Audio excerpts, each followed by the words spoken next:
आम प्रॉब्लम्स आहिनि हॾियुनि जा ऐं जोड़नि जा, उन हवाले सां त ही जेका बॉडी या असांजी जेका स्केलेटन आहे उहा असांजे हॾियुनि ते ई मुश्तमिल आहे, ऐं इहो स्केलेटन या बॉडी जेतिरी असांजी मज़बूत हूंदी ओतिरो असां स्ट्रांगली ऐं बहितर तरीक़े सां ज़िंदगी खे गुजारे भी सकूं था ऐं पंहिंजे हिन सोसाइटी जे लाइ कारगर थी सकूं था.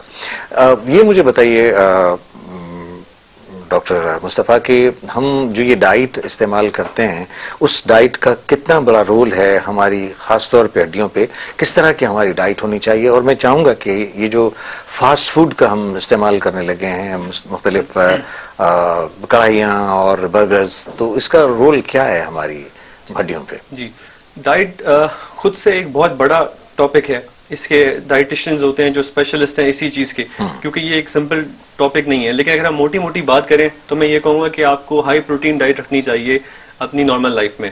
हाई प्रोटीन डाइट से हमारा मतलब ये हो गया कि हमने मीट खाना है, गोश्त, चिकन का गोश्त हो, मटन या बीफ हो, अंडे बहुत ज्यादा मुफीद होते हैं. इसके अलावा दूध अपने रोजाना की गिजा में रखें. फिश नहीं ले रहे नाम उसको, ठीक है, फिश भी जरूर. तो दूसरी बात हमने बात की फास्ट फूड की, तो हाई प्रोटीन डाइट तो हो गई. अब फास्ट फूड है आपका मसला है, हमारे खाने का भी एक और मसला है कि हम बहुत ज्यादा तेल में उसको बनाते हैं और ऑयली फूड खाते हैं, और फास्ट फूड हो गया वो प्रोसेस फूड. तो किसी भी चीज का ज़ाया करना या बहुत ज्यादा उसको क्वांटिटी में लेना वो आपके लिए मुज़र ही होता है. तो जो फास्ट फूड होता है, अगर आप तेल में बना हुआ बहुत ज्यादा खाना बार बार रोजाना खा रहे हैं तो वो आपकी खून की शरियानों में रुकावट भी पैदा कर सकता है.